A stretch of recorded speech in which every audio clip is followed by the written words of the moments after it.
Yang pertama, dulunya keluarga kaya. Sebelum bernasib seperti sekarang, Tiko dan keluarganya disebut sebagai keluarga yang cukup berada. Ayah Tiko disebut-sebut adalah seorang pejabat yang dapat menyediakan rumah mewah dan juga mobil untuk keluarga. Yang kedua, Tiko anak broken home. Tiko adalah seorang anak broken home karena ayah ibunya bercerai pada tahun 2011. Perceraian tersebut mengakibatkan sang ibu depresi.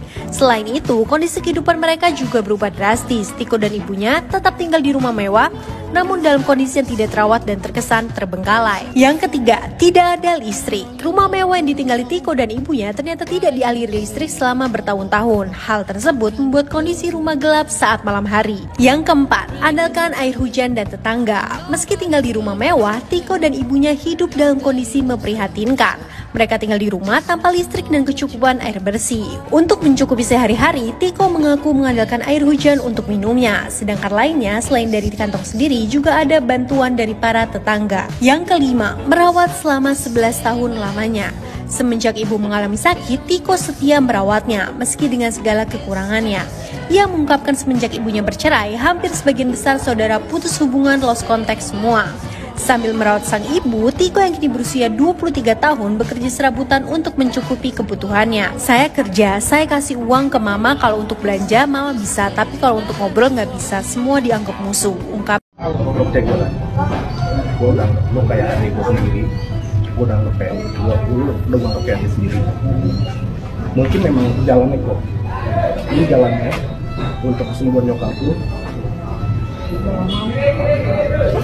Tapi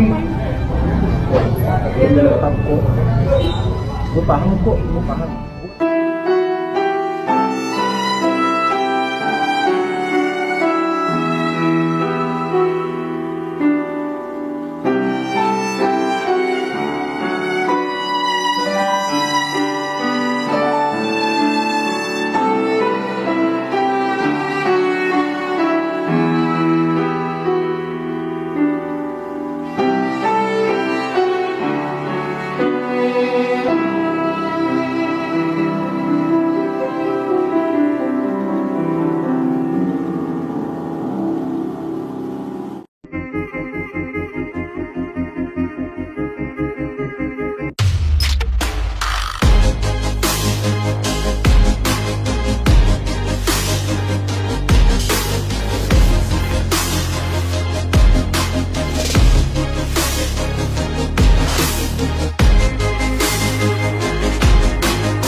Dulu rumah ini tidak seperti ini, ya. Dan itu bukan pemiliknya bapaknya Tiko waktu itu. Yang pemiliknya sebelumnya itu kan orang PLN. Nah, rumah orang PLN dibeli sama penghuninya, lalu dijual ke bapaknya Tiko.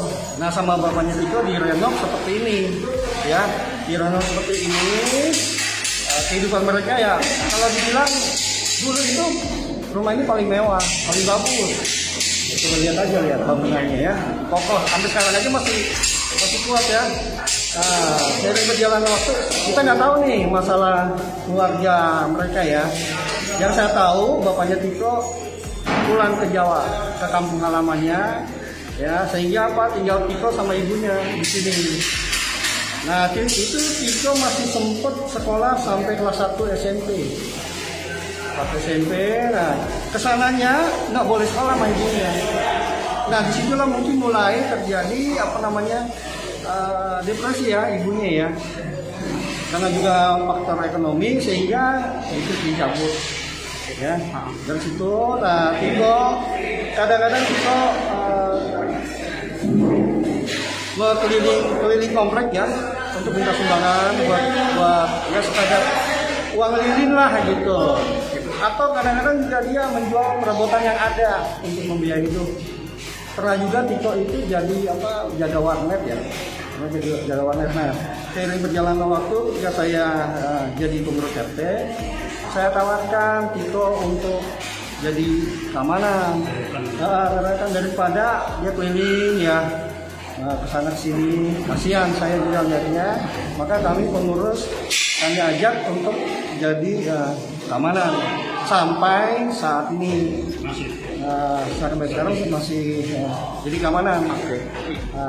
Lalu apa namanya tuh? Nah, sepanjang perjalanan waktu itu, Tiko waktu itu belum 17 tahun.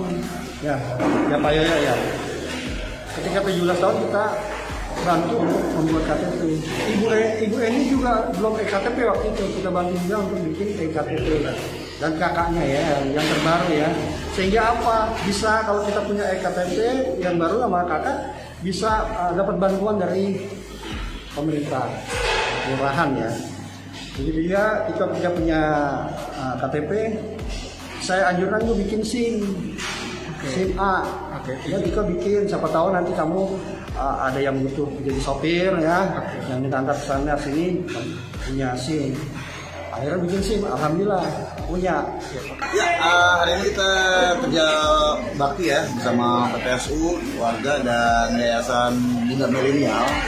Ya, kita merujuk dari kemarin sore dari pihak Bunda Milenial kita datang ke kantor Sudin untuk minta bantuan untuk pembersihan rumah Bu Eni yang notabene-nya beliau ada kayak semacam tekanan jiwa atau lagi sakit yang sedang dirawat oleh anaknya seorang diri, dan rumah itu tidak ada lampu atau kelistrikan sehingga gelap gulita. Dan rumah cukup besar ini hanya tinggal yang berdua, anaknya kerja di rumah ini juga security untuk menghidupkan orang tuanya seibunya. Untuk 9 warga ada ibu dievakuasi oleh dinas sosial, dan lanjut dari pihak Bunda Milenial mendapatkan damkar untuk aksi kebersihan karena di dalam memang debu sangat tebal, banyak sawang-sawang dan rumahnya sudah tidak terawat atau tidak ditempati. Kalau dari kalender yang kita temukan di atas, kalender tahun 2003 masih terpampang di tembok.